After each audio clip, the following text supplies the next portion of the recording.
नमस्कार साथियों, स्वागत है आपका अपने गौरव ज्ञान धारा यूट्यूब चैनल पे। और अपने जो पढ़ रहे हैं वो है ओपीडी प्लेटफॉर्म, ठीक है, जिसका नाम है ऑब्जेक्टिव प्रश्न धारा। जैसा कि अपने जो क्लासेज जो रही है उसके अंदर अपने कुछ तंत्र वगैरह ये सारे देख लिए हैं, ठीक है। आज जो करेंगे अपन स्टार्ट एक थोड़ा सा है सूक्ष्म जीव के बारे में, माइक्रो ऑर्गेनिज्म के बारे में, ठीक है। वैसे अपने वर्गीकरण के अंदर अपन ने देखा था कि इनको किस जगत के अंदर रखा गया है, ठीक है। तो अलग अलग अपन ने देखे कि वर्गीकरण के जरिए अपन ने पता लगाया कि जो मोनेरा होता है उनके अंदर यूकैरियोटिक सेल आती है, जितने भी बैक्टीरिया जो होते हैं उनको मोनेरा जो जगत है उसके अंदर रखा जाता है। दूसरा जो है जो प्रोसिस्टा के अंदर वो आते हैं जो एक कोशिकीय होते हैं और उनमें कुछ एक में कोशिका भित्ति पाई जाती है, ठीक है, लेकिन वो कंप्लीट सेल होती है, यूकैरियोटिक कोशिका होती है, ठीक है। उनको प्रोसिस्टा के अंदर रखा गया है। कुछ ऐसे भी जो है जीव जिन पे कोशिका भित्ति पाई जाती है, ठीक है, और वो जो होते हैं बहुकोशिकीय होते हैं लेकिन वो परजीवी के रूप में होते हैं, ठीक है। तो इनको जंतु जगत में इसलिए नहीं रखा गया क्योंकि इनमें कोशिका भित्ति पाई जाती है। कोशिका भित्ति जो है बहुकोशिकों में पादप आते हैं। पादप में जो सेलुलोज से बनी हुई होती है, लेकिन इनकी कोशिका भित्ति, कवकों की जो कोशिका भित्ति होती है वो काइटिन की बनी हुई रहती है, इसलिए इनको अलग अलग में बांटा गया है। तो सूक्ष्म जीव वे जीव होते हैं जिनको आंखों से, अपने खुली आंखों से देख नहीं पाते हैं, जिनको देखने के लिए अपने को माइक्रोस्कोप की जरूरत पड़ती है। माइक्रोस्कोप के अंदर उनको देखना पड़ता है, ठीक है। We can't see from the naked eyes, अपन खुली आंखों से उनको देख नहीं सकते। तो कौन कौन से माइक्रोब्स है, वैसे इनके जो बारे में आज अपन शॉर्ट में इनके बारे में कुछ पढ़ेंगे। उसके बाद में ये सारे माइक्रोब जो होंगे वो अपने को मानव रोग जो है वो टॉपिक उसके अंदर ये आ जाएंगे, ठीक है। तो आज एक छोटा सा टॉपिक है सूक्ष्म जीव के बारे में।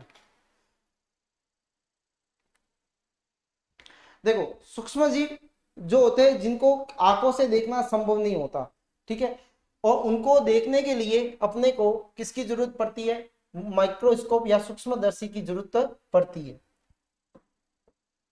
माइक्रोस्कोप या सूक्ष्मदर्शी की जरूरत पड़ती है, आंखों से देखना संभव नहीं होता, ठीक है। इनको आंखों से अपन देख नहीं सकते और इनको देखने के लिए अपने को सूक्ष्मदर्शी की जरूरत पड़ती है क्योंकि बहुत ही ये छोटे होते हैं। इन सूक्ष्म जीवों को अपन जो है वो चार भागों के अंदर बांट लेते हैं, ठीक है। चार भागों के अंदर अपन बांटते हैं। पहला जो है वो जीवाणु आते हैं, ठीक है। फिर आते हैं कवक और प्रोटोजोआ, और कुछ जो होती है वो शैवाल भी आती है, ठीक है।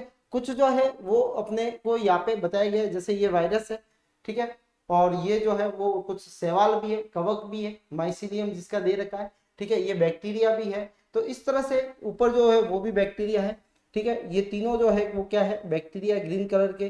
तो बैक्टीरिया जो है, जीवाणु जो है वो भी क्या करते हैं? वो जो है यूजफुल भी हो सकते हैं और हार्मफुल भी हो सकते हैं, ठीक है। बहुत सारे ऐसे बैक्टीरिया है जिनका अपने जीवन में बहुत सारा उपयोग भी है, लेकिन बहुत सारे ऐसे भी है जो कई सारे प्रकार के क्या फैलाते हैं? रोग भी फैलाते हैं। तो इनको सूक्ष्म जीवों को चार भागों के अंदर बांटा गया है, ठीक है। एक तो है जीवाणु होते हैं, कवक होते हैं, प्रोटोजोआ होते हैं और शैवाल होती है, ठीक है। शैवालों को पढ़ा जाता है पादप जगत में।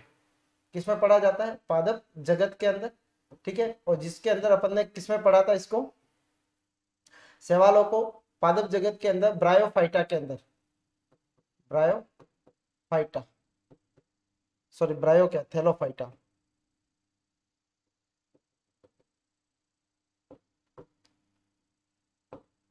सबसे पहला जो था थैलोफाइटा, जिनका शरीर जो होता है वो केवल थैलस के समान होता है, ठीक है। उसमें शैवालें आती है। जो ये है इसको पढ़ा जाता है प्रोसिस्टा के अंदर। प्रोसिस्टा,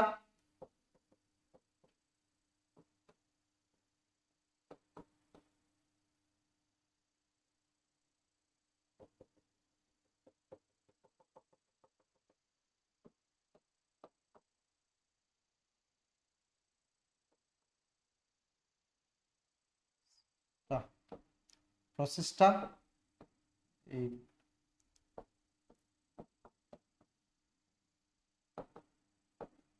प्रोसिस्टा के अंदर पढ़ते हैं, कवकों को पढ़ते हैं अपन फंगाई से, फंजाई के अंदर, ठीक है, और जीवाणुओं को पढ़ते हैं अपन मोनेरा के अंदर।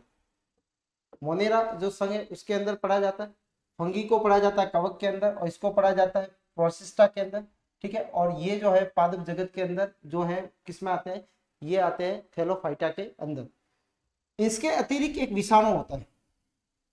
देखो विषाणु जो है वो अपनी एक अपना क्राइटेरिया जो बनाता है बिल्कुल अलग ही बनाता है, क्योंकि विषाणु जो होता है वो सजीव और निर्जीव के बीच की कड़ी होता है, ठीक है। अगर विषाणु बाहर अगर एनवायरमेंट में मिलता है तब वो नॉन लिविंग थिंग्स यानी निर्जीव होता है, लेकिन जैसे ही वो किसी शरीर के अंदर लिविंग थिंग्स के अंदर अगर एंटर कर जाता है तो वो कैसा हो जाता है, सजीव हो जाता है। यानी उसको अपने आप को रेप्लिकेट करने के लिए यानी अपनी प्रतियां तैयार करने के लिए किसी सजीव कोशिका की जरूरत होती है या परपोषी कोशिकाओं की जरूरत होती है। वह उन कोशिकाओं के मैकेनिज्म को यूज करके क्या करता है, अपने जो है प्रतिकृति करता है, ठीक है। तो वायरस के अंदर जो होता है वो उसके अंदर जैसे आप देखेंगे वायरस जो है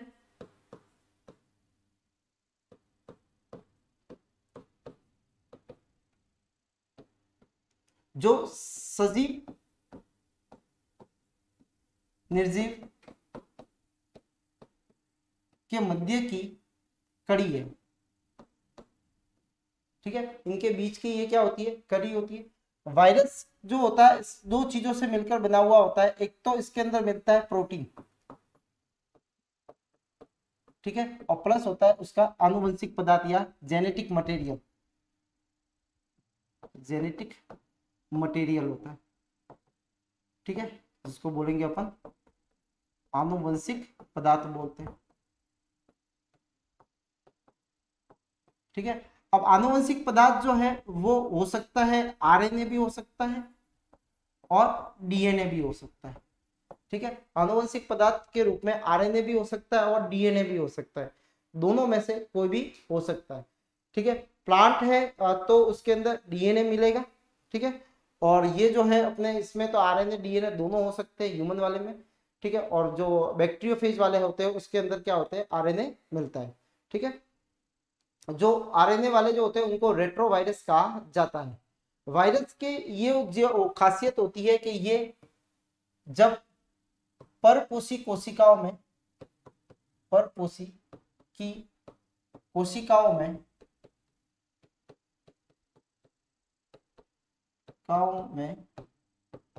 अपनी प्रतिकृति करता है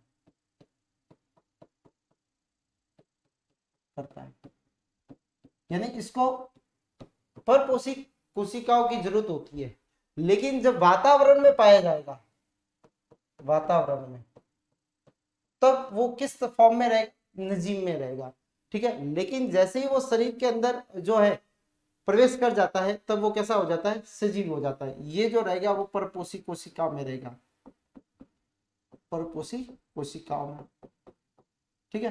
प्रोटीन उसका कवच होता है, प्रोटीन उसका कवच है, ठीक है। इसके कई सारे एग्जाम्पल है, जैसे एक सिंपल सा एक एग्जाम्पल लेते हैं, जैसे कोरोना वायरस, सबको पता है कोरोना वायरस, ठीक है, जिसको कोविड बोलते हैं। तो कोविड 19 जो था उसका जो जेनेटिक मटेरियल जो था वो क्या था, आरएनए था। जेनेटिक मटेरियल कौन सा था, ये वायरस कौन सा था, आरएनए वाला वायरस था। तो आरएनए वाला वायरस जो था, तो इसका मतलब ये है कि जो आरएनए वाला जो वायरस है वो आरएनए क्या करता है, प्रोटीन बनाता है। पहले ये बनाता है डीएनए, फिर डीएनए से वापस बनता है आरएनए, ठीक है, और आरएनए से क्या बनता है, वापस प्रोटीन बनता है। तो प्रोटीन जो होगा वो वेरिएबल हो जाएगा, कैसा हो जाता है, वेरिएबल हो जाता है, ठीक है, यानी वो अलग अलग तरह से मिलेगा। तो इसी तरह से इसके वेरिएंट भी तैयार हो जाते हैं। तो वायरस जो है वो इसमें सजीव और निर्जीव की कड़ी होती है। परपोषी कोशिकाओं के अंदर ये अपनी प्रतिकृति करता है, ठीक है। ये बाहर जो प्रोटीन और जेनेटिक मटेरियल इसके अंदर पाए जाते हैं, ठीक है। इसलिए दो चीजें ही पाई जाती है, प्रोटीन और जेनेटिक मटेरियल। जेनेटिक मटेरियल जो रहता है वो आरएनए या डीएनए दोनों में से कोई भी हो सकता है, ठीक है। और आरएनए अगर है तो वो क्या करेगा, रिवर्स ट्रांसक्रिप्शन करेगा, यानी पहले डीएनए बनाएगा, फिर आरएनए बनेगा और फिर प्रोटीन बनाता है। ठीक है, इससे जो आरएनए वाले वायरस है उनमें वेरिएंट के जो चांसेस होते हैं वो ज्यादा होते हैं। ठीक है, यानी ये अपने आप को क्या कर सकता है, बदल सकता है। इसलिए अपन ने देखा था कि कोरोना के जो वेरिएंट आ रहे थे वो अलग अलग आ रहे थे। तो अलग अलग आने का कारण क्या था, क्योंकि आरएनए जो था वो अलग अलग तरह के प्रोटीन बना रहे थे, यानी प्रोटीन क्या होगा, उसका कवच होगा। तो पहले अलग दिखता था फिर अलग दिख रहा है, तो इसका मतलब क्या है कि उसमें कवच जो है वो बदल रहे हैं, प्रोटीन क्या हो रहे हैं, चेंज हो रहे हैं। ठीक है, तो वायरस जो है वो हमेशा रोग कारक होते हैं। ठीक है, ये हमेशा मोस्ट ऑफ जो होते हैं वो इसमें कैसे होते हैं, रोग कारक होते हैं।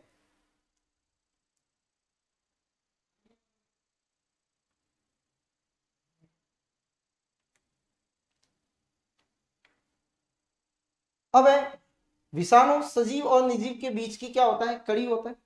ठीक है, आप देखोगे विषाणु जो है वो दोनों के बीच की कड़ी है। परपोषी कोशिकाओं में ये गुणन करता है, अपनी प्रतिकृति क्या करेगा, ये गुणन जो करेगा वो परपोषी कोशिकाओं की आवश्यकता होगी इसके अंदर।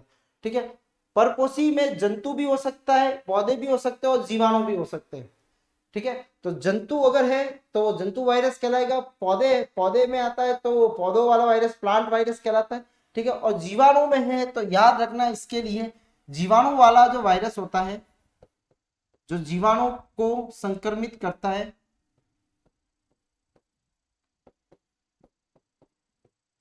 ठीक है, वो कहलाता है बैक्टीरियोफेज।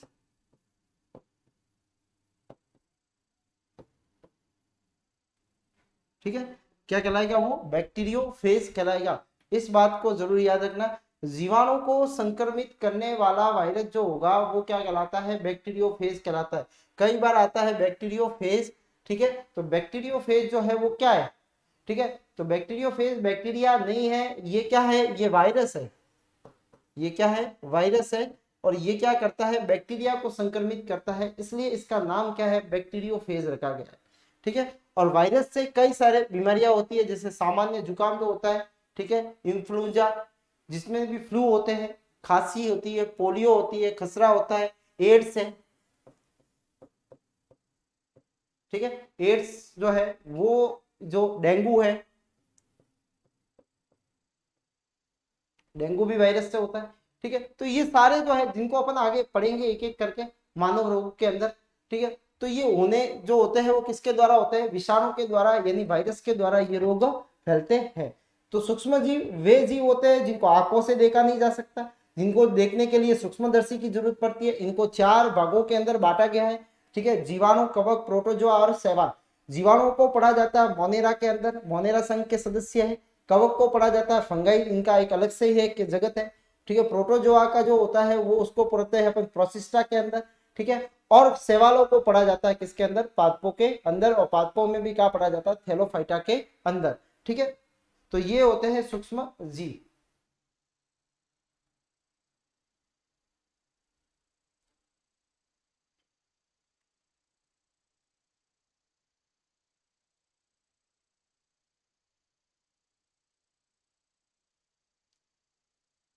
नेक्स्ट है जीवाणु।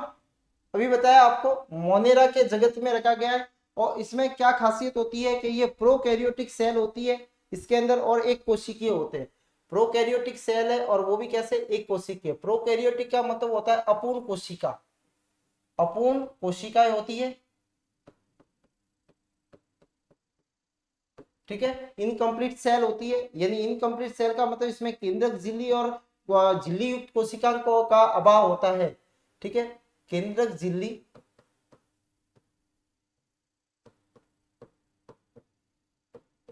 झिल्ली, ठीक है, और झिल्ली युक्त कोशिकांग, झिल्ली युक्त कोशिकांग का अभाव होता है। ठीक है, ये पाए नहीं जाते, वो कोशिका कौन सी कहलाती है, वो कहलाती है प्रोकैरियोटिक कोशिका कहलाती है। दूसरा है सूक्ष्म जीव जो होते हैं उनके आवास देखो कहीं पे भी मिलते हैं, ये आपको शीत से शीत वातावरण में भी पाए जाएंगे। ठीक है, और उष्ण जो है जहाँ पे गर्मी पड़ती है स्रोतों तक ये पाए जाते हैं। ठीक है, यानी सभी जगह ये पाए जाएंगे। ठीक है, बहुत सारे ऐसे जीवाणु हैं जो बहुत ही जो ज्यादा टेम्परेचर वाले जगह में भी पाए जाते हैं, जिनको थर्मस एक्वाटिकस जो है जैसे एक एग्जांपल है, ठीक है, तो वो अपने हाथ जो 90 टू 94 टेम्परेचर में भी सर्वाइव करता है। यानी कुछ बैक्टीरिया जो होते हैं वो क्या होते हैं, ज्यादा टेम्परेचर में भी सर्वाइव करते हैं, जिनको थर्मोफिलस कहा जाता है, ठीक है। उष्ण टेम्परेचर को सहन करने वाले जीवाणुओं को थर्मोफिलस कहा जाता है, ठीक है। थर्मोफिलस का मतलब होता है कि ये ज्यादा टेम्परेचर वाले को क्या कर सकते हैं, सहन कर सकते हैं, ठीक है। अधिक तापमान पे भी जीवित होते हैं, अधिक तापमान पे भी ये क्या मिलेंगे अपने को, जीवित मिलेंगे। ये कम तापमान में भी क्या कर सकते हैं, सरवाइव कर सकते हैं, ठीक है। बहुत सारी इनकी ऐसी जातियां होती है जो कम जो टेम्परेचर होगा वहां पे भी सरवाइव करते हैं। स्वतंत्र जीवी होते हैं और परजीवी होते हैं, स्वतंत्र जीवी भी होते हैं, ठीक है। और ये कैसे होते हैं, परजीवी यानी पैरासाइट होते हैं, यानी किसी लिविंग थिंग्स या होस्ट की जरूरत होती है। कैसे होते हैं, ये पैरासाइट होते हैं। पैरासाइट में क्या होगा कि इसको किसी परपोषी की जरूरत पड़ेगी, यानी किसी होस्ट की रिक्वायरमेंट होती है। किसकी जरूरत पड़ेगी, इसको होस्ट की जरूरत पड़ेगी, ठीक है, जिसके अंदर ये रहेगा। अब ये सूक्ष्म जीवों का महत्व क्या है, ये सूक्ष्म जीव जो होते हैं वो अपने अपने पे क्या महत्व ये करते हैं, या इनका लाभदायक क्या होते हैं, ठीक है।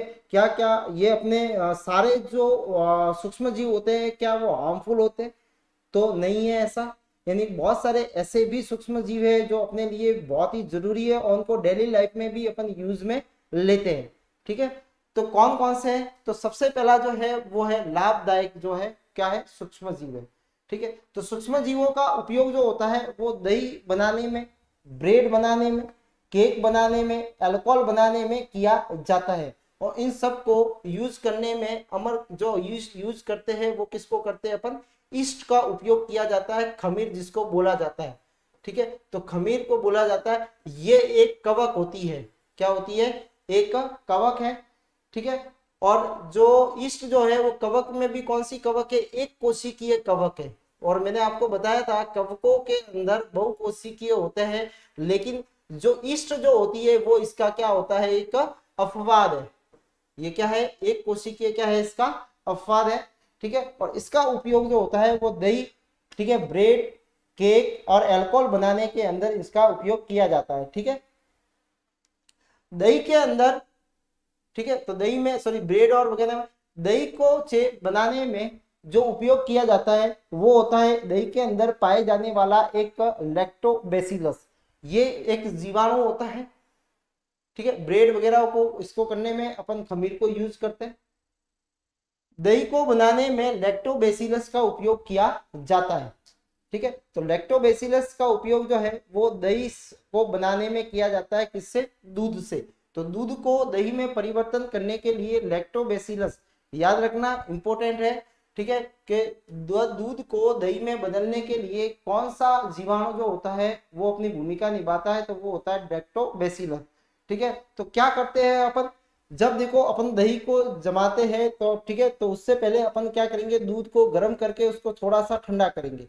ठंडा करने के बाद में फिर अपन क्या करते हैं, उसमें दही की मात्रा, थोड़ी सी दही की मात्रा उसमें डालते हैं। यानी दही की मात्रा जैसे डाल रहे हो तो इसका मतलब क्या डाल रहे हो अपन उसमें, उसमें अपन डाल रहे हैं लैक्टोबैसिलस। लैक्टोबैसिलस दूध में जाके उसको क्या करता है, चेंज करता है, उसको स्कंदित कर देता है। स्कंदित मतलब उसको जमाना स्टार्ट कर देता है, ठीक है। तो लैक्टोबैसिलस क्या करेगा, अंदर जाके उसको जमाना स्टार्ट करेगा। फिर आपने ये भी देखा हो, जैसे दूध लेते हैं अपन, दूध में अपन ऊपर से क्या डाल रहे हैं, इसके अंदर दही डाल रहे हैं कुछ मात्रा में, ठीक है। तो दूध में जब दही डालते हैं तब इसको टेम्परेचर जो रहता है वो कैसा रहता है, मीडियम रहता है। कैसा रहता है, मीडियम टेम्परेचर रहता है इसका। टेम्परेचर कैसा रहेगा इसका, मीडियम रहेगा, ठीक है। लेकिन जैसे जैसे लैक्टोबैसिलस क्या चाहिए, देखो बैक्टीरिया को ग्रो करने के लिए एक तो चाहिए उसको फूड, जो दूध उसका फूड हो जाएगा, ठीक है। दूसरा चाहिए उसको टेम्परेचर, टेम्परेचर थोड़ा सा हाई चाहिए, इसलिए अपन जो है उसको हमेशा गर्म स्थान पे रखा जाता है, ठीक है। जैसे दही डाल के सीधा उसको फ्रिज में नहीं रखते, फ्रिज में रखेंगे तो क्या होगा, बैक्टीरिया अपनी ग्रोथ नहीं कर पाएंगे और आपका दूध जो है ये दही के अंदर नहीं बदलेगा, ठीक है। तो यहाँ पे क्या करेंगे, उसको गर्म जगह पे रखा जाता है। गर्म जगह का इसलिए रखा जाता है ताकि लैक्टोबैसिलस की संख्या बढ़ती जाए। तो जैसे जैसे लैक्टोबैसिलस की संख्या बढ़ेगी, दूध जो होगा वो दही के अंदर कन्वर्ट हो जाएगा या बदल जाएगा। फिर दही बनने के बाद में फिर दूसरा प्रोसेस अपन क्या करते हैं कि उसको फ्रीज में रखते हैं, ठीक है। और फ्रीज में अब इसलिए रख रहे हैं कि दही जो बना है, लैक्टोबैसिलस की संख्या, उसकी संख्या इतनी ज्यादा ना हो जाए कि वो दही को खट्टा कर दे, क्योंकि जितने लैक्टोबैसिलस बढ़ते रहेंगे तो वो क्या होते जाएगा, खट्टा होता जाएगा, ठीक है। तो यही कारण है कि दही बनने के बाद में अपन क्या रखते हैं, उसको फ्रीज के अंदर रखते हैं, और दही जमाने से पहले अपन उसको गर्म स्थान पे रखते हैं, क्योंकि लैक्टोबैसिलस की संख्या उस समय बढ़ानी होती है, और दही बनने के बाद में लैक्टोबैसिलस की संख्या को स्टेबल रखना पड़ता है, ठीक है, ताकि वो दही खट्टा ना हो, इसलिए उसको फ्रीज में रखा जाता है। तो लैक्टोबैसिलस याद रखना, लैक्टो शब्द मैंने बोला था आपको, हमेशा दूध से या इनसे प्रोडक्ट से रिलेटेड होता है। ईस्ट जो है इसका बेकिंग उपयोग किया जाता है। बेकिंग उपयोग का मतलब होता है इनको केक वगैरह को फुलाने के अंदर, उसको स्पंजी करने के अंदर, किसके अंदर, स्पंजी करने के अंदर किसका उपयोग किया जाता है, ईस्ट का उपयोग या खमीर का उपयोग किया जाता है बेकिंग करने में, उसको फुलाने में, ठीक है। उसके बाद में शराब है, अल्कोहल है, ठीक है, एसिटिक अम्ल का उत्पादन सूक्ष्म जीवों के उपयोग से किया जाता है। इनका भी क्या किया जाता है, किण्वन किया जाता है।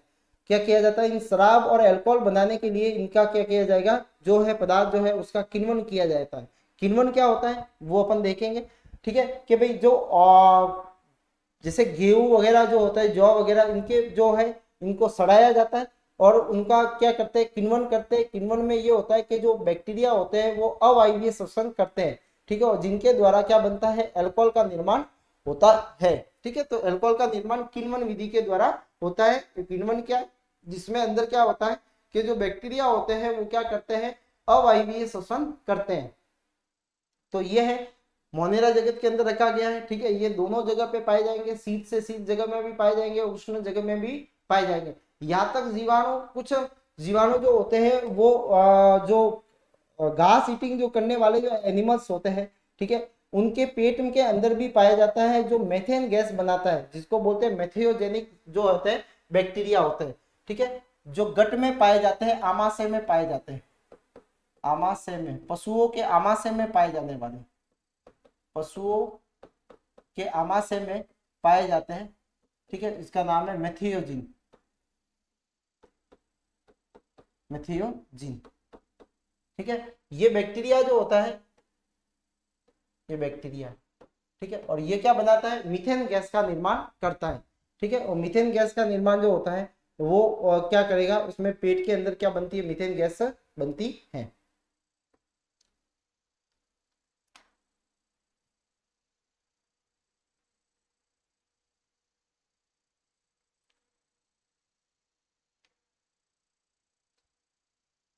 अब है गेहूं, चावल, ठीक है, एवं विभिन्न फलों के रसों को उपस्थित शर्करा को ईस्ट द्वारा, किसके द्वारा, मेन ईस्ट द्वारा, ठीक है, क्या किया जाता है, किण्वन किया जाता है। क्या करवाया जाता है, ईस्ट को डाल के उसमें क्या करवाया जाता है, किण्वन। किण्वन क्या है, अवायवीय श्वसन होता है, अवायवीय श्वसन होता है। बिना ऑक्सीजन की उपस्थिति में क्या किया जाता है, इसमें श्वसन होता है, और इसका अवायवीय श्वसन से उसका जो प्रोडक्ट बनता है वो क्या बनता है, अल्कोहल बनता है। क्या बनता है, अल्कोहल बनता है, ठीक है। क्या बनेगा, उससे अल्कोहल बनेगा, और वो अल्कोहल जो होता है उसको शराब बनाने में काम में लिया जाता है।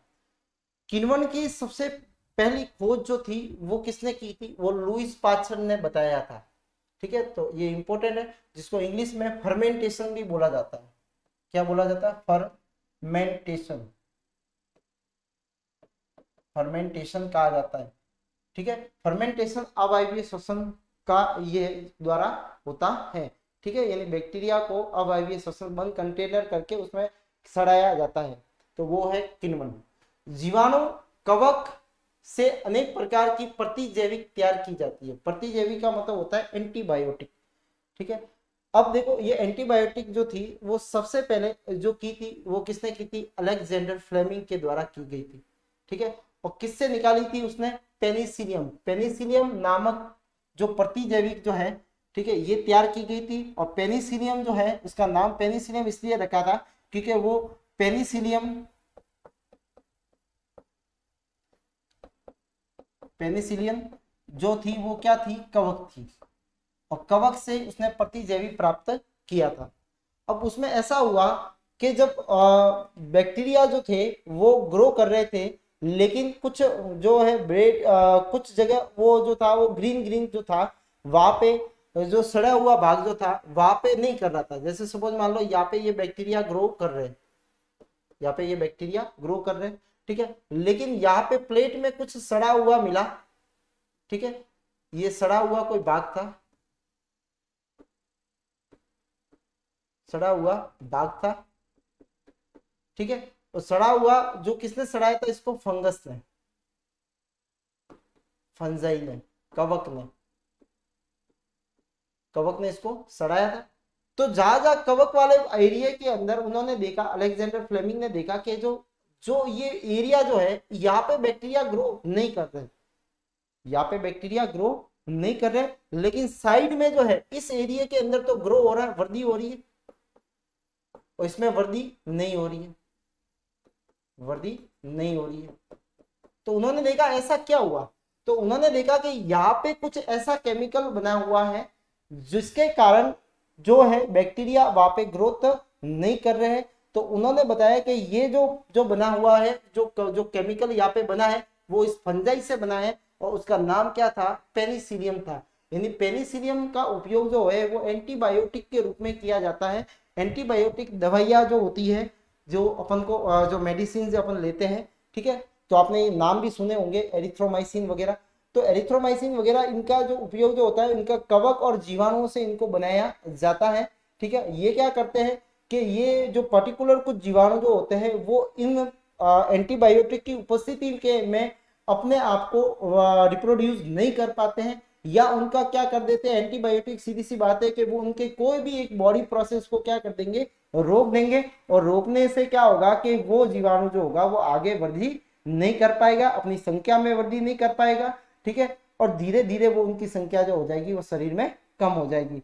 इसलिए जब भी अपन बीमार होते हैं, ठीक है, तो अपने को एंटीबायोटिक दी जाती है। वो एंटीबायोटिक अंदर जाके जो जीवाणु अकॉर्डिंग टू द जीवाणु जो है बैक्टीरिया है उसके हिसाब से दी जाएगी, ठीक है, कि अपने बॉडी के अंदर कौन से टाइप का बैक्टीरिया गया हुआ है वो डायग्नोसिस से पता लग जाएगा, ठीक है, कि अपने को कौन सी बीमारी है, तो उस हिसाब से एंटीबायोटिक दी जाती है, ठीक है, कि ये पेनिसिलियम जो होगा वो इस पे एंटीबायोटिक पे असर करेगा, ये सॉरी ये एंटीबायोटिक जो होगा वो इस जीवाणु पे असर करेगा, स्ट्रेप्टोमाइसिन जो होता है वो अलग जीवाणु पे असर करेगा। तो सबका अलग अलग क्या होता है, एक रेजिस्टिविटी होती है, सब जीवाणुओं की क्या होती है, अपनी अपनी रेजिस्टिविटी हो सकती है, ठीक है। हो सकता है कुछ जीवाणु जो है पेनिसिलियम में ग्रो करे, लेकिन स्ट्रेप्टोसाइक्लिन के अंदर या टेट्रासाइक्लिन के अंदर, ठीक है, या स्ट्रेप्टोमाइसिन में वो ग्रो नहीं कर पाए, ठीक है। तो ऐसा जो होता है अलग अलग होता है सबका, ठीक है, इसलिए एंटीबायोटिक भी दी जाती है, वो अलग अलग दी जाती है, किसके अकॉर्डिंग टू बैक्टीरिया के हिसाब से दी जाती है, ठीक है। तो पेनिसिलियम जो है वो स्ट्रेप्टोमाइसिन है, टेट्रासाइक्लिन है, ठीक है, और एरिथ्रोमाइसिन है। तो सबसे पहली जो एंटीबायोटिक तैयार की थी वो कवक से की थी, और जिसका नाम क्या है, पेनिसिलियन होता है, ठीक है। और ये कवक का नाम भी पेनिसिलियम ही है, इसलिए इसके नाम से रखा, इसका नाम क्या रखा, पेनिसिलियन रखा हुआ है, ठीक है। और खोज करने वाला कौन था, अलेक्जेंडर फ्लेमिंग था। तो अलेक्जेंडर ने सबसे पहले इसको डिस्कवर किया था। सूक्ष्म जीवों का उपयोग, ठीक है, द्वारा वाणिज्य स्तर पर विभिन्न रोगों के उपचार व प्रतिरोध टीके निर्माण में भी किया जाता है, ठीक है। किसके निर्माण में, टीकों के निर्माण में भी किया जाता है, ठीक है। अब टीके निर्माण में कैसे करेंगे कि देखो, अपनी बॉडी जो होती है वो फॉरेन पार्टिकल्स जब भी अपने अंदर जाते हैं तो अपने बॉडी के अंदर एक काम करता है अपना इम्यूनिटी सिस्टम, ठीक है। जैसे सपोज मान लो पैथोजिन है, जो रोग फैलाते हैं उनको बोला जाता है पैथोजिन। क्या बोला जाता है, पैथोजिन, जिसको बोला जाता है रोगाणु। जब रोगाणु अपने शरीर के अंदर क्या करते हैं, शरीर में प्रवेश करते हैं, शरीर में जब प्रवेश करते हैं तो शरीर जो अपना जो सिस्टम होता है वो कौन सा, प्रतिरक्षी जो सिस्टम होता है, तंत्र, वो कार्य करता है, ठीक है। ये अपना कार्य करना आरंभ कर देता है, ठीक है। ये प्रतिरक्षा तंत्र जो होता है उसके अंदर एक टी एवं बी लिम्फोसाइट कोशिका होती है।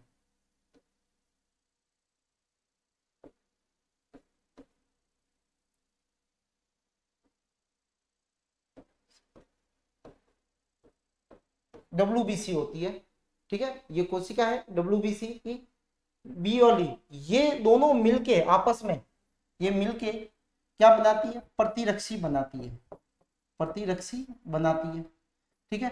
और ये प्रतिरक्षी इस जीवाणुओं को क्या कर देती है, नष्ट कर देती है, इसको नष्ट कर देगी।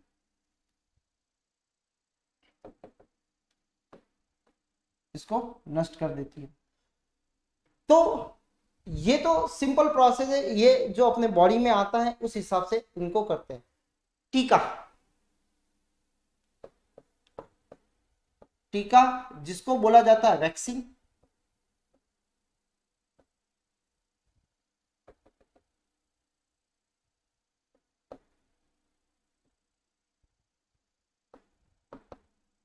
वैक्सीन, ठीक है।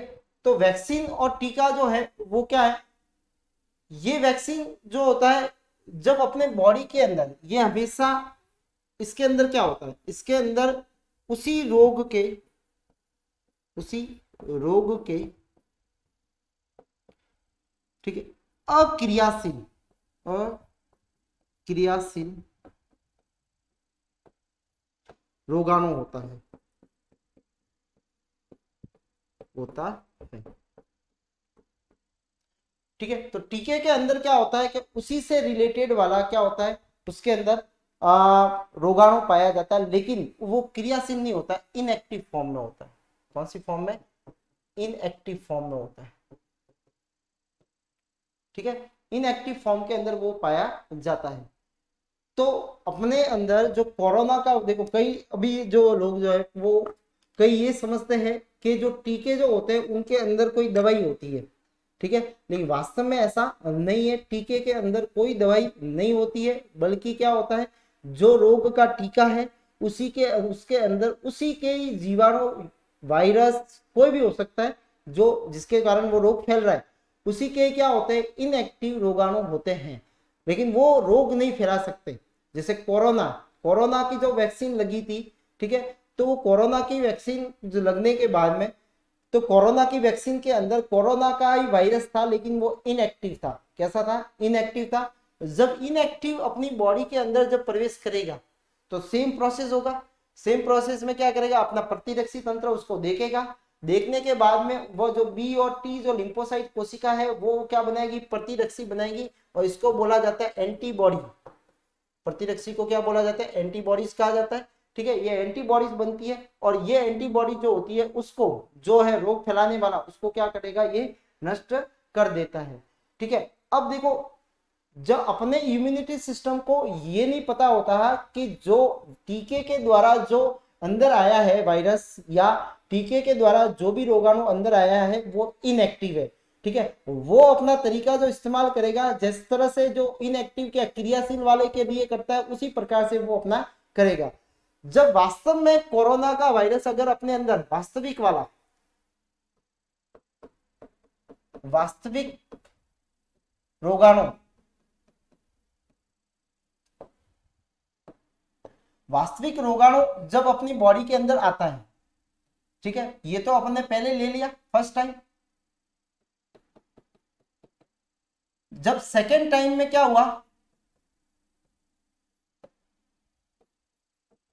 सेकेंड टाइम जब वास्तविक वाला रोगाणु अपने शरीर में आ जाता है, ठीक है, तब अपना जो सिस्टम जो है पहले के लिए जैसे जो है उससे भी कम समय में, इसमें क्या लगेगा समय, सेकेंड टाइम में कम समय में, कम समय में क्या कर लेगा, प्रतिरक्षी का निर्माण कर लेता है, ठीक है, और उस रोगाणु को क्या कर देगा, मार देगा, क्योंकि अपनी बॉडी जो है या अपना प्रतिरक्षा जो तंत्र है उसको पहले से ही पता हो गया कि ये जो है रोगाणु पहले आ चुका है, लेकिन उसको ये नहीं पता था कि ये इनएक्टिव था पहले वाला, ठीक है, लेकिन वो कार्य जो करेगा वो एक्टिव वाले की तरह ही करेगा, ठीक है। जब सेकेंड टाइम आ जाता है तो उसको जो पहले वाले में थोड़ा टाइम लगेगा एंड प्रतिरक्षी निर्माण में, लेकिन सेकेंड टाइम में जब भी आता है तो उसको बहुत ही कम समय के अंदर वो क्या कर देगा, प्रतिरक्षी का निर्माण कर देगा। ठीक है, तो कोरोना वगैरह की जो भी वैक्सीन लगती है, ठीक है, तो वो जो वैक्सीन जो है उसके अंदर क्या होते हैं, उसमें रोग फैलाने वाले रोगाणु ही होते हैं, लेकिन वो कैसे होते हैं, अक्रियाशील होते हैं, जिनको अपने शरीर के अंदर प्रवेश कराया जाता है और अपना जो प्रतिरक्षी तंत्र जो है, ठीक है, या प्रतिरक्षा जो तंत्र है वो उसमें क्या करती है, प्रतिरक्षी बना देती है। और प्रतिरक्षी तंत्र जो होता है वो अपना कैसा होता है, मेमोरी बेस पे होता है। ठीक है, यानी मेमोरी बेस पे काम करता है, ये याद रखता है कि ये विषाणु जीवाणु, ठीक है, जो भी है ये पहले आ चुका है या नहीं आ चुका है। पहले आ चुका है तो कम समय में क्या होगा, उसका प्रतिरक्षी बन जाएगी। ठीक है, यानी वो निपट जाएगा, कम समय में क्या हो जाएगा, निपट जाएगा। तो इस तरह से ये वैक्सीन कार्य करती है। तो वैक्सीन का सबसे पहले जो होता है वो एडवर्ड जेनर ने किया था। ठीक है, उसने सेचक के लिए जो है वर्ष 1798 में टीके की खोज की थी। तो टीके की खोज किसने की थी, जेनर ने की थी, एडवर्ड जेनर ने। और एंटीबायोटिक की खोज किसने की थी, जो है अलेक्जेंडर फ्लेमिंग ने की थी। ठीक है, और इसने चिकन पॉक्स जो चेचक जो होते हैं चिकन पॉक्स में, उसमें क्या किया था उन्होंने, जो है उसी के जो मवाद जो होता है उसमें से मवाद लिया और मवाद को इनएक्टिव करके फिर उसी मवाद को किसी दूसरे पर्सन के अंदर उसको ट्रांसफर किया। तो ट्रांसफर करने पे क्या हुआ, तो उसके अंदर प्रतिरक्षी बनी और सेकेंड टाइम में जब भी सेचक वाला जो वायरस उसके अंदर गया तो उसके अंदर कोई प्रभाव नहीं हुआ। ठीक है, क्योंकि देखो अपने अंदर भी जब स्मॉल पॉक्स जो होते हैं, ठीक है, छोटी माताजी जब निकलती है, ठीक है, तो वो एक बार जीवन में एक बार सबको निकलती है। ठीक है, अगर सेकेंड टाइम जो होता है उसका आने के चांसेस जो होते हैं वो रेयर हो जाते हैं, क्योंकि अपना बॉडी जो है उसको पहले से पहचान चुका है। ठीक है, और अगर आता भी है तो उसको क्या कर लेता है, अपना प्रतिरक्षी तंत्र उसको खत्म कर लेता है। ठीक है, तो ये था जो वैक्सीन किस तरह से कार्य करते हैं। और एक वैक्सीन को लगभग अप्रूव करवाने में 12 से 13 साल लगते हैं, लेकिन कोरोना की वैक्सीन जो था वो 2 या 3 साल के अंदर ही क्या, जो 2 से 3 साल क्या, 4-5 महीनों के अंदर ही उसको क्या कर दिया था, अप्रूव कर दिया था, क्योंकि उस समय जो कंडीशन थी वो कैसी थी, थोड़ी क्रिटिकल थी। ठीक है, इसलिए इसको अप्रूव किया गया था। लेकिन वास्तव में अगर अप्रूव करते हैं तो पहले उसकी टेस्टिंग होती है।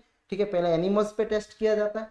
ठीक है, उसके बाद में फिर ये जो एज वाले पर्सन होते हैं उन पे किया जाता है। ठीक है, उनमें फिर बीमारियां देखी जाती है कि इस बीमारी है और इस पे किया है तो कोई साइड इफेक्ट नहीं है। तो साइड इफेक्ट देखने के लिए इतना टाइम लगता है। ठीक है, उसके बाद में फिर क्या हो जाती है, वो अप्रूव होती है।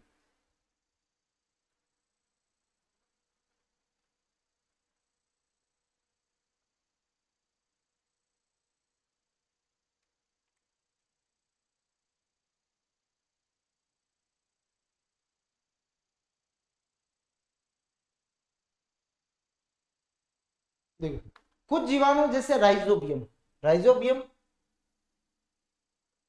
ठीक है, राइजोबियम जो है वो नील हरित शैवाल जो है ये नाइट्रोजन का स्त्रीकरण करते हैं। अब नाइट्रोजन का स्त्रीकरण क्या है, कि वातावरण में जो नाइट्रोजन है, ठीक है,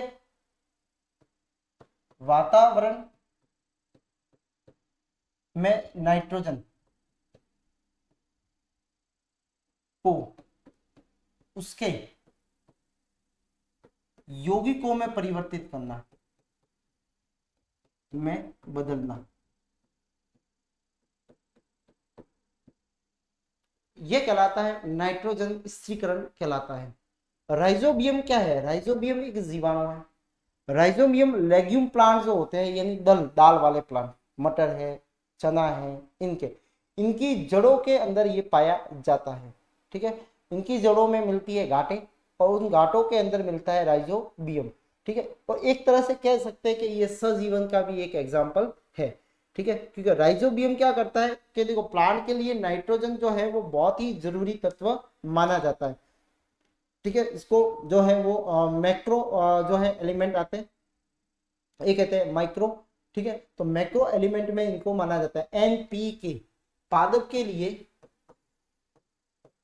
एनपीके, ये तीन तत्व जो है वो बहुत ही ज्यादा मात्रा में आवश्यक होते हैं। ठीक है, दूसरा क्योंकि प्रोटीन बनेगा नाइट्रोजन से, नाइट्रोजन प्रोटीन बनेगा, क्लोरोफिल बनेंगे, तो उनको बनाने के लिए ये ज्यादा जरूरी होता है। कोशिका बनेगी नहीं तो नाइट्रोजन की आवश्यकता होगी। तो नाइट्रोजन की आवश्यकता जो होती है, लेकिन नाइट्रोजन जो है वो वातावरण के अंदर जो है वो 78% है। कितने परसेंट है? 78% है, सबसे ज्यादा है। लेकिन इतनी ज्यादा होते हुए भी पादप जो है वो डायरेक्टली यानी सीधा उसको एब्जॉर्ब नहीं कर सकते हैं। ठीक है, वो हमेशा N2 को डायरेक्ट नहीं ले सकते हैं, इसलिए उनको जो जरूरत पड़ती है कि भाई नाइट्रोजन को उसके यौगिकों में बदल के वो ले सकते हैं N2O। ठीक है, नाइट्रोजन डाइऑक्साइड वगैरह इनके यौगिकों के रूप में वो क्या कर सकती है? ले सकती है। ठीक है, तो राइजोबियम जो होता है वो क्या करता है, जो एटमॉस्फेयर में जो नाइट्रोजन है उस नाइट्रोजन को वो उसको यौगिकों में बदलने की कोशिश करता है या बदलता है। ठीक है, और इसके साथ साथ में एक जीवाणु और है जिसका नाम है नील हरित शैवाल, और जिसको बोला जाता है क्या? साइनोबैक्टीरिया। साइनोबैक्टीरिया। ठीक है, ये भी क्या करता है? नाइट्रोजन के स्थिरीकरण में मदद करता है। ब्लू ग्रीन एल्गी जिसे कहा जाता है। राइजोबियम जो है वो लेग्यूम प्लांट की जो है जड़ों के अंदर पाया जाता है। जड़ों में क्या मिलती है? गांठें मिलती है, और इन गांठों के अंदर ये पाया जाता है। जड़ों में क्या होती है? गांठें होती है, और इनके अंदर पाया जाता है। तो नाइट्रोजन को उसके यौगिकों में बदलना, ठीक है, तो ये जो है वो कौन कार्य करता है? राइजोबियम करता है। तो ध्यान रखना, इससे क्वेश्चन बनता है कि राइजोबियम जो है वो कहाँ पाया जाता है? तो वो जड़ों के अंदर पाया जाता है। अब है हानिकारक। देखो बहुत सारे ऐसे सूक्ष्म जीव जो होते हैं वो हानिकारक भी होते हैं। ठीक है, तो वो बहुत सारे क्या बनाते हैं? वो रोग फैलाते हैं जिनको रोगाणु कहा जाता है। ठीक है, तो रोग उत्पन्न करने वाले सूक्ष्म जीवों को रोगजनक या रोगाणु या पैथोजिन्स कहा जाता है। क्या कहा जाता है इसको? पैथोजिन्स कहा जाता है। पैथोजिन्स वही है रोगाणु, रोग फैलाने वाले। दूसरा है संसरणी या संक्रामक रोग। संक्रामक जो एक दूसरे के अंदर फैलते हैं। ठीक है, जो फैलते हैं वो कहलाते हैं संक्रामक रोग। ठीक है, अब फैलने का जो वे जो होता है वो किसी से भी वो तरीके से फैल सकते हैं। फैलने का तरीका वायु हो सकता है, जल हो सकता है, भोजन हो सकता है, या फिजिकल जो है वो कांटेक्ट हो सकता है। ठीक है, तो रोग जो सूक्ष्म जीवों द्वारा होने वाले ऐसे रोग जो रोगी से अन्य स्वस्थ व्यक्तियों में वायु द्वारा, किसके द्वारा? वायु द्वारा, जल द्वारा, भोजन द्वारा, या कायिक संपर्क से, कायिक संपर्क से द्वारा फैलते हैं। ठीक है, जैसे हैजा, ठीक है, जिसको कॉलेरा बोला जाता है, विब्रियो कोलाई इसका नाम है। सर्दी जुकाम राइनो वायरस, चिकन पॉक्स है। ठीक है, उसके बाद में टीबी है, माइक्रोबैक्टीरियम ट्यूबरकुलोसिस। तो ये जो है वो जो फैलते हैं ये कैसे? संक्रामक रोग है। कैसे? संक्रामक रोग है, यानी ये एक पर्सन से दूसरे पर्सन में फैलते हैं। अब उनका जो तरीका जो होता है, जैसे टीबी जो है वो वायु द्वारा फैलता है, सर्दी जुकाम भी वायु द्वारा फैलता है, हैजा जो होता है वो जल और भोजन जो होता है अगर खराब अपन खा लेते हैं तो ये होता है। ठीक है, चिकन पॉक्स भी वायु द्वारा। एंथ्रेक्स मानव एवं पशुओं में होने वाले एक जीवाणु जनित रोग होता है। ठीक है, एंथ्रेक्स क्या होता है? मानव और दोनों पशुओं के अंदर मुख का रोग है। ठीक है, दूसरा है गाय के अंदर भी एक रोग होता है जिसको खुर मुख का रोग भी कहता है। ये किससे होता है? विषाणु से होता है। किससे होता है? विषाणु से होता है। ये रोग जो है अपन वापस पढ़ेंगे मानव रोग के अंदर। ठीक है, तो ये जो है संस्कृत का मतलब क्या हुआ? जो एक पर्सन से दूसरे पर्सन में फैलता है।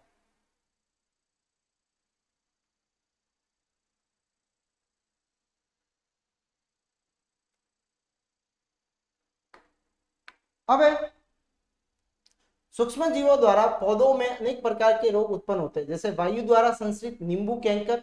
ठीक है, ये किसके द्वारा होता है? जीवाणु द्वारा होता है। वायु एवं बीज द्वारा, ठीक है, संश्रित जो होते हैं वो किसके द्वारा होता है? गेहूं में रस्ट जो होता है वो कवक द्वारा होता है। ठीक है, और उसका नाम है पक्सीनिया।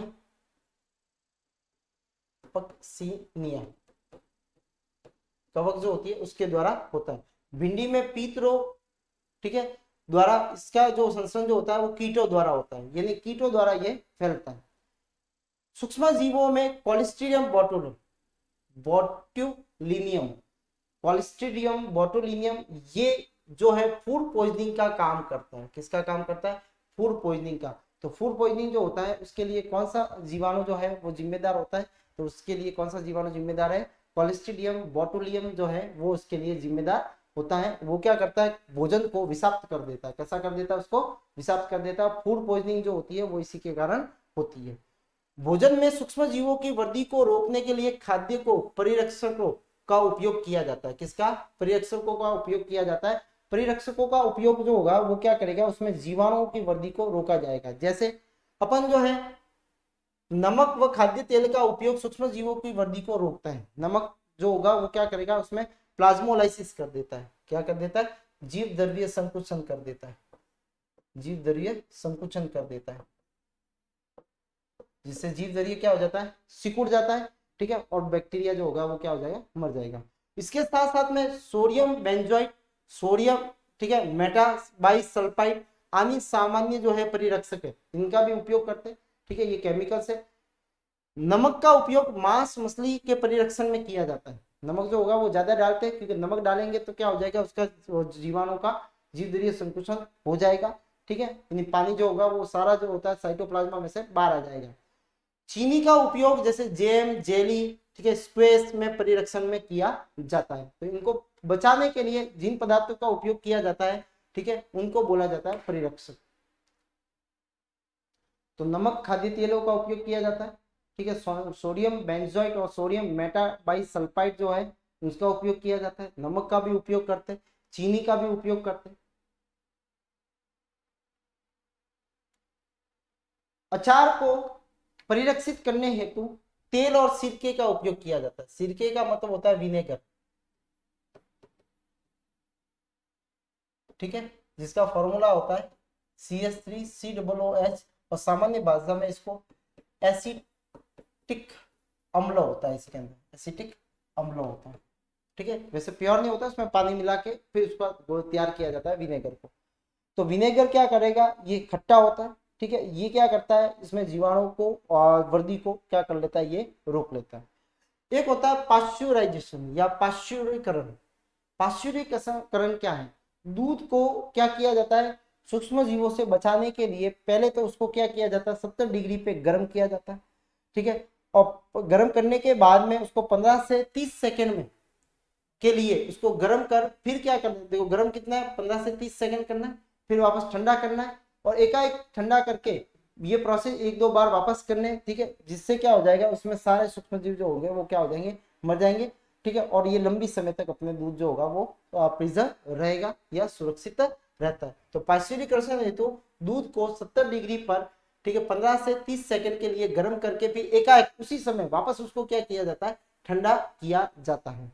ठीक है, पाश्चुरीकरण की खोज किसने की थी? लुईस पास्चर ने की थी। किसने की थी? लुईस पास्चर ने इसको खोजा गया था। ठीक है, कवक जो होती है, कवक वो अपने जो होती है रिंगवर्म वगैरह जो होती है, दाग, खुजली, ठीक है, स्किन संबंधी जो भी प्रॉब्लम होगी उसका जो जिम्मेदार होता है वो कौन होता है? जो दांत खाज खुजली जो है वो कौन होता है? कवक का होता है। कवक क्या करता है? अपने स्किन संबंधी प्रॉब्लम करता है। त्वचा संबंधित जो त्वचा संबंधित रोग जो है वो किस में आते हैं? कवक से होते हैं। त्वचा संबंधित जो रोग जो है वो किससे होंगे? कवक से होते हैं। ठीक है, वैसे इनका जो है अपन वापस जब मानव रोग के अंदर इनको देखेंगे। अब है देखो सूक्ष्म जीवों के अध्ययन को क्या बोला जाता है? देखो सीधी सी बात है, सूक्ष्म जीव को इंग्लिश में बोला जाता है माइक्रो ऑर्गेनिज्म। ठीक है, तो यहाँ पे क्या होगी? माइक्रोबायोलॉजी। क्या आएगा? माइक्रोबायोलॉजी। तो माइक्रोबायोलॉजी जो है, ठीक है, उसके अंदर जो है जो सूक्ष्म जीवों का अध्ययन किया जाता है। ठीक है, एग्रीकल्चर में तो बायोटेक्नोलॉजी में भी, बायोटेक्नोलॉजी जो होती है उसमें जो जीवों का उपयोग जो है अपने किस तरह से अपने अंदर किया जाएगा, यानी अपने यूजफुल के लिए किया जाएगा, ह्यूमन वेलफेयर के लिए किया जाता है, वो बायोटेक्नोलॉजी के अंदर आता है।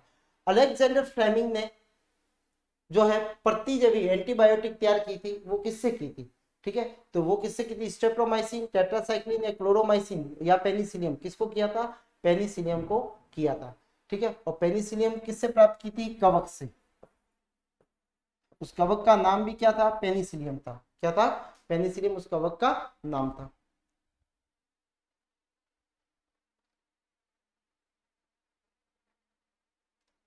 दूध को दही में बनने की प्रक्रिया में कौन सा सूक्ष्म जीव जो होता है वो सहायक होता है? वो कौन सा होता है? लैक्टोबैसिलस, एस्पेजिलस, ठीक है, कॉलिस्ट्रीडियम। एस्पेजिलस भी फूड को विषाक्त करने में काम में आता है, ठीक है।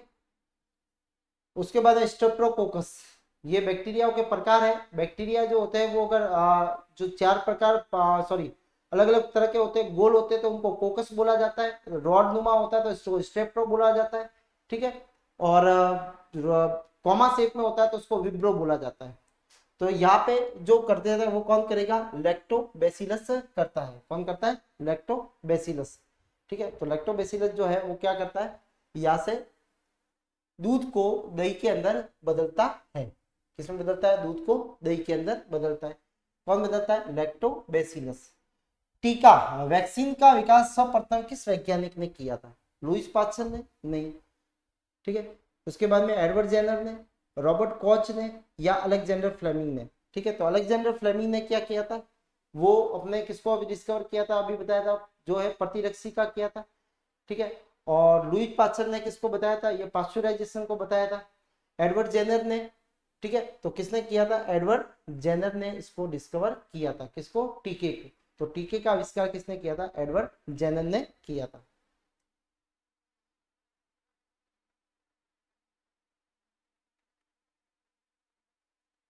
नाइट्रोजन स्थिरीकरण में सहायक जीवाणु कौन सा है, ठीक है। तो नाइट्रोजन में कौन सा जीवाणु अभी बताया था, राइजोबियम का मिलता है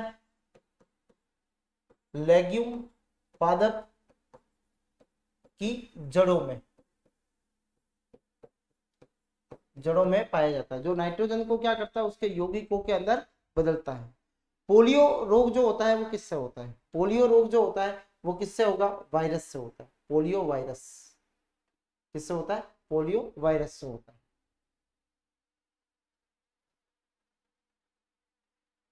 राइनो वायरस।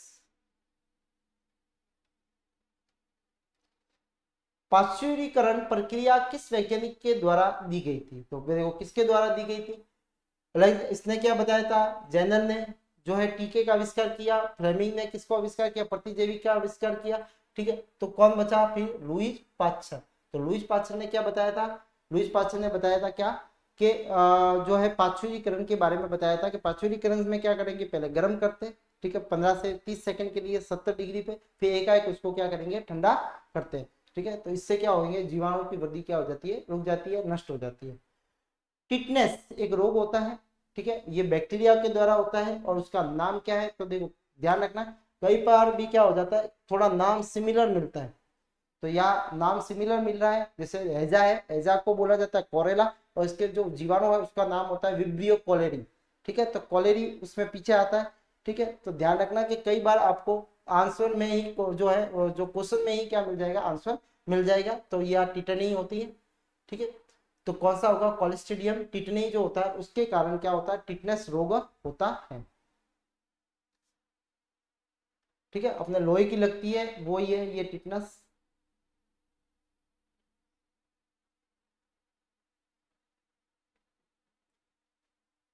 नेक्स्ट है, मलेरिया रोग किस प्रोटोजोआ से फैलता है, मलेरिया रोग जो होता है वो किस प्रोटोजोआ से फैलेगा। तो देखो मलेरिया रोग जो है वो प्रोटोजोआ का नाम क्या है, प्लाज्मोडियम है, ठीक है, प्लाज्मोडियम। तो प्लाज्मोडियम से क्या फैलता है, ये प्लाज्मोडियम से फैलता है। एक कोशिकीय जीव है ये, ठीक है, जिनको प्रोसिस्टा के अंदर रखा गया है। एंथ्रेक्स रोग जो है वो किसके कारण, तो इसमें भी देख लो क्या है, बेसिलस एंथ्रेसिस, ठीक है, इसके कारण क्या होता है, एंथ्रेक्स रोग फैलता है, मुख का रोग होता है, एंथ्रेक्स रोग है, ठीक है। तो ये है अपने क्वेश्चन जो है वो यहाँ पे।